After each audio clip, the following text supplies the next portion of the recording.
Herkese merhaba, kanalıma hoş geldiniz. Uzun bir aradan sonra karşınızdayım. Biliyorsunuz çocuktan dolayı artık eskisi kadar aktif değilim ama yine de harika projeler yapıp sizlerin karşısına çıkmayı çok seviyorum. Artık bahar geldi, biliyorsunuz Mart geldi. Bu kışın son projesi olan bu yumuşacık hırkayı yaptım. Bunu da sizlerle paylaşmak istedim. Bundan sonra artık baharlık hırkalara, çantalara vesaire geçiş yapacağız. Ama bu muhteşem hırkayı da sizlerle paylaşmayı çok istedim. Bakın şunun güzelliğine, çok soft renkleri var. Harika, yumuşacık bir hırka. Yani böyle normalde bu tarz yünlü sakallı ipleri giydiğimiz zaman böyle bizi yer, diğer bir tabirle. Ama gerçekten bunun dokusu o kadar güzel ki, yumuşacık değil, yemek insana huzur veriyor. Böyle pufuduk pufuduk sarılıp uyuyasınız geliyor. Dokusu o kadar şahane. Kullandığım ipten de bahsedeceğim sizlere. Bütün detayları şimdi paylaşacağım. Evet, ben Sensi Premium Touch el örgü ipliğini kullandım. Açıklamaya da yazacağım detaylı olarak. Sizler eğer o ipten bulamazsanız muadillerinden de tabii ki yapabilirsiniz. Ama dediğim gibi lütfen böyle vücudu yemeyen yumuşak ipler olsun, rahatsız etmeyen. Çünkü rahatlık çok önemli. Tamam, el örgüsü olması çok güzel, görüntüsü çok görüntüsünün güzel olması çok önemli. Ama bence en önemlisi kullanışlı olması, konforlu olması. O yüzden de buna dikkat etmenizi tavsiye ediyorum. Şimdi gelelim detaylara. Bu mavi ipten, bu normalde ebruli bir ip değil. Ben birçok ipi birleştirip böyle soft tonlardaki ipleri birleştirip böyle bir ürün elde ettim. Ana rengim olarak bu bebe mavisini istedim. Böyle kotlarla falan çok yakışacağını düşünüyorum. O yüzden de maviyi tercih ettim. Bu maviden 2 yumaktan çok az bir miktar kaldı. Diğer renklerinden de şöyle bakın, yeşil ve liladan da sadece 1,5 yumak kullanmış oldum. Yine kaç yumak kullandığımı açıklamalar kısmına yazacağım. Yapımı basit, yani sadece düz örgü üzerine bakın devam ediyor. Birazdan ölçülerini falan da sizlerle paylaşacağım. Yani sadece düz ve ters örgü, ters düz muhabbeti vardır ya, klasik. Eğer onu biliyorsanız bu hırkayı kolaylıkla yapabilirsiniz. Yapımı çok basit. Dikkat etmeniz gereken bir şey var. O da çok geniş örülürse bu model hoş durmayabilir. O yüzden de birazcık küçük numaralı şiş kullandım. 4 numaralı normal şiş kullandım ve 4 numaralı misinalı şiş kullandım. Size de onu tavsiye ediyorum. Yani çok 5'e falan geçmeyin. Hele ki eliniz gevşekse kesinlikle tavsiye etmiyorum.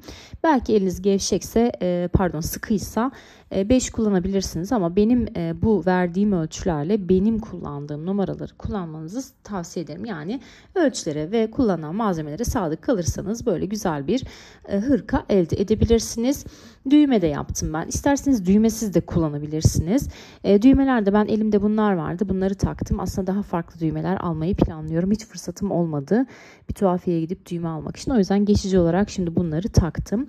Daha sonra değiştiririm. Muhtemelen daha soft tonlarda farklı güzel düğmeler kullanırım diye düşünüyorum. Şimdi gelelim ölçülerine. Her zaman olduğu gibi ben S beden için hazırladım, kendi bedenim için. Çünkü kendimi kullanmak için örüyorum, biliyorsunuz satış yapmıyorum. O yüzden de kendime uygun olarak ördüm S beden için. Yapısı salaş bir hırka değil, yani 38-40 bedenlere olmaz, M ve L'ye olmaz. O yüzden kendi bedeninize göre şu kutucuklardan artırıp sayıyı artırarak ayarlayabilirsiniz. Şimdi gelelim S bedenin ölçülerine. Önler için biliyorsunuz ben hep yanlardan başlıyorum. Yanlar için 60 ilmek atıyoruz. Bu 60 ilmeği bakın sadece bir ters bir düz olarak istediğimiz uzunlukta lastik örüyoruz. Ben böyle belli bir miktar lastiğimi ördüm. Daha sonra değişiklik olsun diye araya başka bir renk kattım. Şimdi lastiğimi ben kaç santim örmüşüm onu da sizlerle paylaşayım hemen. Evet, şöyle lastik için ölçüyü vereyim.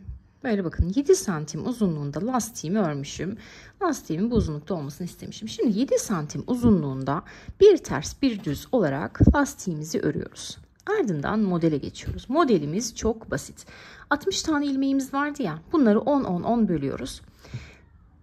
10 ters 10 düz, 10 ters 10 düz, 10 ters 10 düz. Yani normal sadece düz ters üzerine gidiyorsunuz. Yine bakın kaç santim örmüşüm. Burada ben göz kararı ördüm ama size fikir olsun diye bakın 4 santim uzunluğunda lila rengimle örmüşüm. Daha sonra diğer renge geçmişim, bakın mavi renge.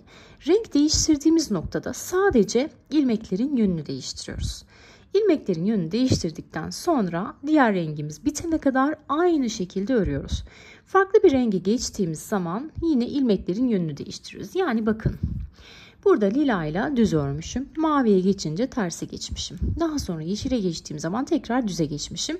Bu kesme şeker örgü modeli çok basittir. Sadece düz ve ters üzerine kurulan bir modeldir. Yapımı bu şekilde, sadece bakın ters düz şeklinde devam edecek.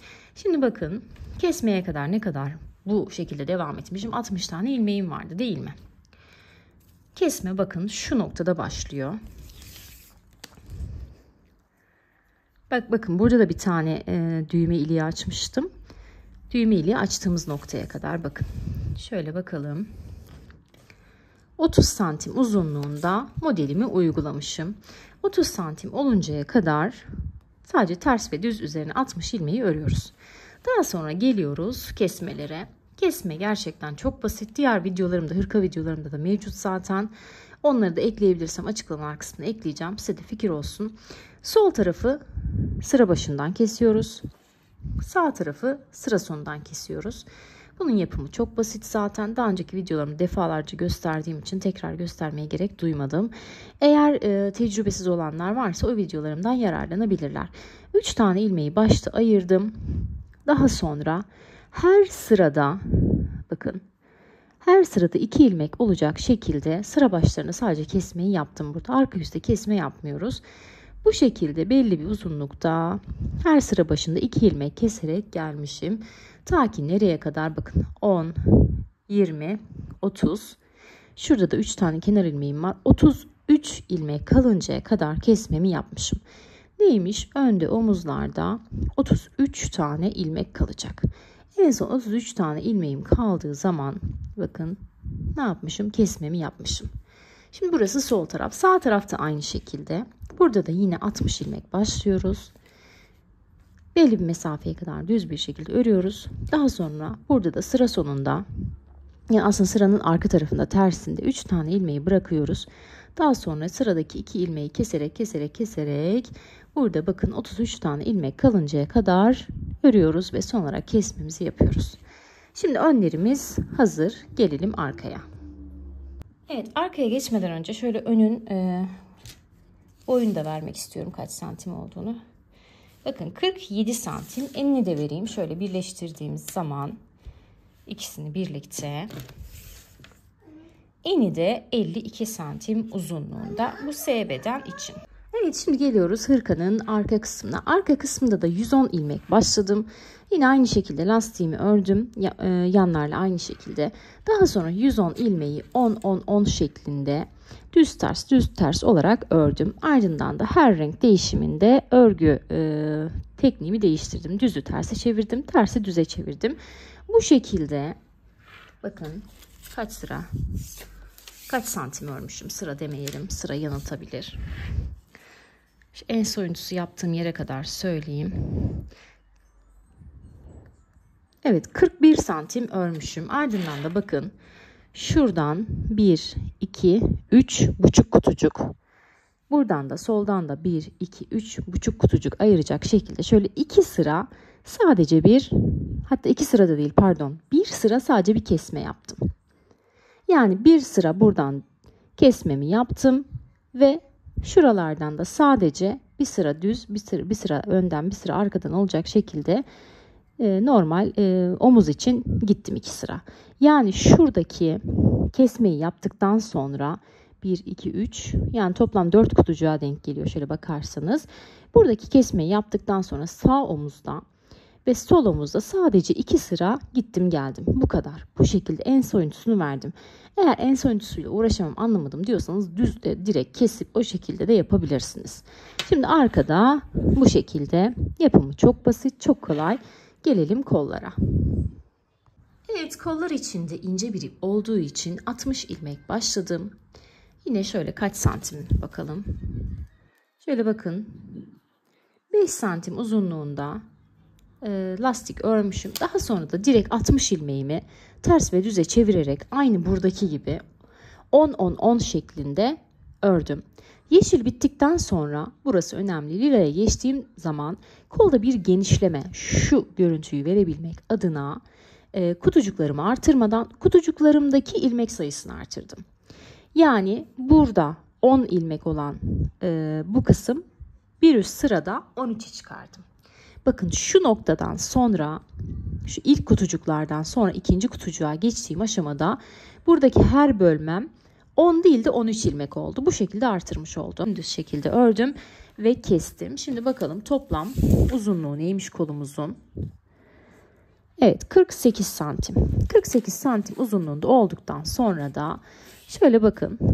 Direkt şu üst noktadan kolun ortasını belirliyoruz. Buraya bir böyle tel gibi birleştiriyoruz. Ardından da geldiği noktaya kadar dikiyoruz. Burada şöyle bir şey söyleyeceğim. Ben kolu diktim ama kolu bir tık daha şöyle aşağıya doğru geniş diksem daha iyi olurmuş. Yani şöyle bakın 1, 2, 3, 4 kutucuğa değil de şöyle 4 buçuğa denk gelse daha rahat, daha salaş bir görüntü olurdu.